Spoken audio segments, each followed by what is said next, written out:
Hi, this is Bea from Sorcery Soap, and today we're going to talk about mixing soap dough colors. So, as you can see, I have lots of little pieces of soap dough. I never get a full bar. I only get the tailings of it. But anyway, I need a very specific color. This is the color that I need because I want a pine color. So one of the things you can do is mix colors, but you have to have a nice quality soap dough to do that. If it's hard or lumpy in any way, you're not going to be able to do that. There's just no way to do it. So this soap dough is a little bit lumpy, but not bad. So what I'm going to do is take a little bit of that blue and a little bit of this green, because what I want is something like this. I want to have, oops, I broke this. But anyway, I want to have pine colors on here too, not just the bright green. I use that for a tutorial, so I'm going to work on that. So in order to mix it, you could see how nice and pliable this is. The pliability of the soap dough is contingent on your recipe. So now we have sort of a greenish blue.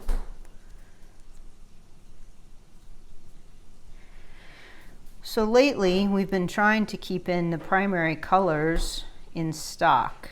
And so in pigment, all the colors are in black and white is supposedly absent of color. In light, all the colors are white, all the colors of the rainbow, and black is absent of color. But we're not talking about light, we're talking about pigment / soap dough. Okay, so now I've got this color, and I want to take just a very little bit of black. That might even be too much. I'll take this little piece. Nah, I think that'll be good.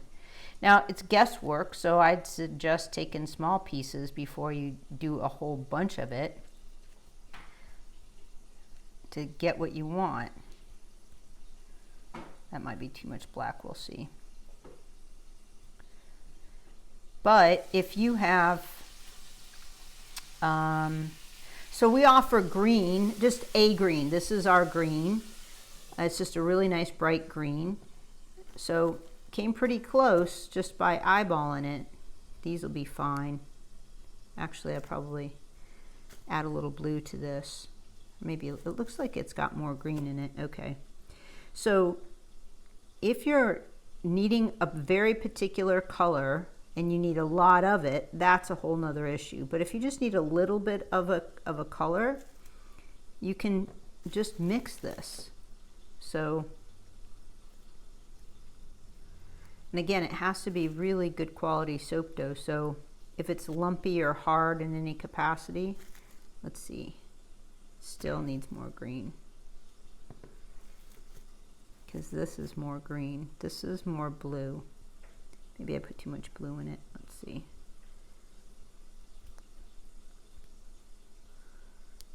And it should, this is the good quality soap dough right here, because you can smash it. Now, if I keep working this, my hands are getting hot. Yeah, that's much better. So my hands are getting warmer. My fingers are getting stickier with soap dough. That doesn't tell you the quality of the soap dough, how sticky it is right now. That's not even a good assessment. What tells you is when your hands are perfectly clean,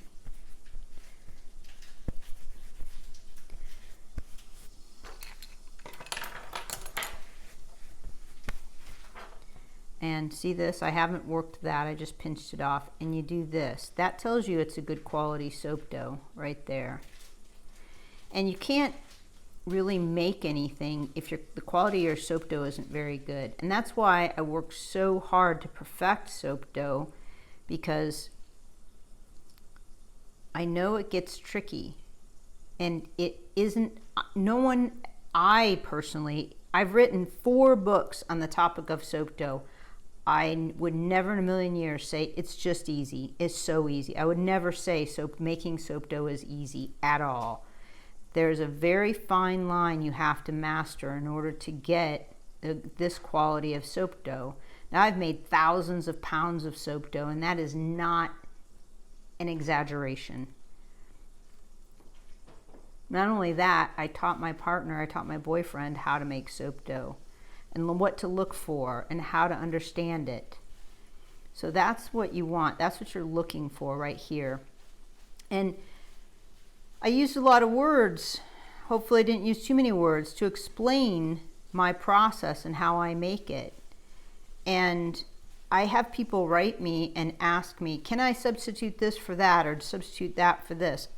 Sure you can. I don't know what your results are going to be because I have 20 recipes, and I'll tell you, I have 20 recipes in there that I have used for soap dough. Right now I use one. I figured out one recipe that I really, really like, and that's the one that I use. And that's how I get this soap dough. This good quality soap dough. So the other point I'd like to make is, there's a lot of people claim to be able to make soap dough. Oh, it's so easy, this, that, and the other, and just do it this way, or, you know, that's cool. I'll bet you they don't have a lot to say on the subject, honestly. So that's how many times they've made it. And then you have to ask yourself, how many embellishments have they made? Do they really have a finished, nice product that I like? Or are they just trying to piggyback on an idea that other people started? Because everybody finds their little niche, you know, and this just happens to be mine. I figured out how to make this successfully, repeatedly, over and over again. So anyway, so there's that. That's a nice color. This is a good forest color. I'm going to use this. Let me mix these two together, and then I'm going to put this in my extruder, and I'm going to make pine leaves. I don't even need to mix it all completely, because if it's variegated within my extruder, it doesn't even matter. So there you go. So I hope that helped. Also, you can do, one of the things I like to do is, because I have quite a bit of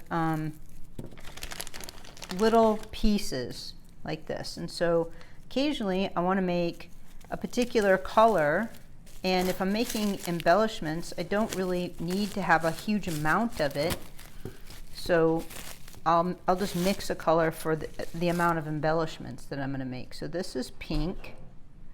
This is the pink that we offer. And see that crumbliness? That doesn't mean that it's bad. It just means that the outside dried off, and so I want to mix it up so that I get that creamy feeling of it again.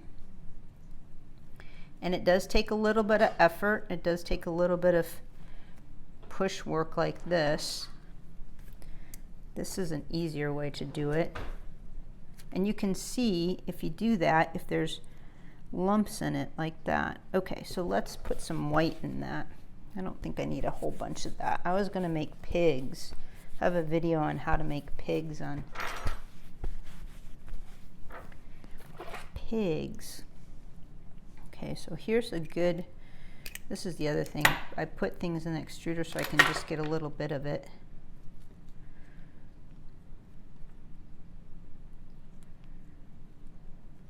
I just want a lighter pink than what I had. A paler pink, because I don't want him to be quite this bright. So if you want a specific blue color, that's another thing. You can add a little bit of green, or you can add a little bit more blue, different type of blue, or black like I just did. Just a little bit, not a lot.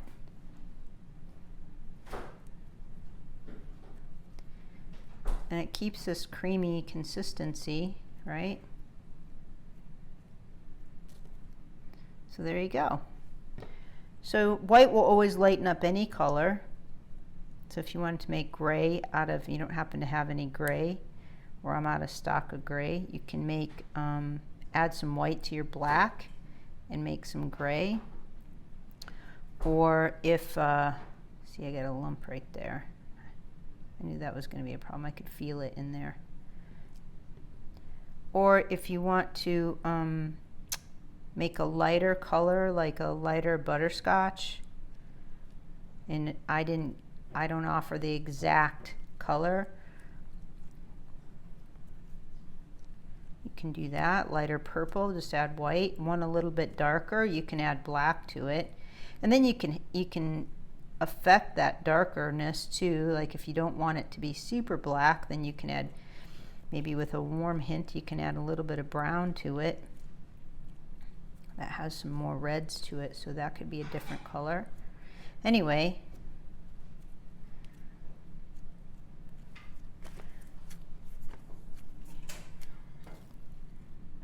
there you go.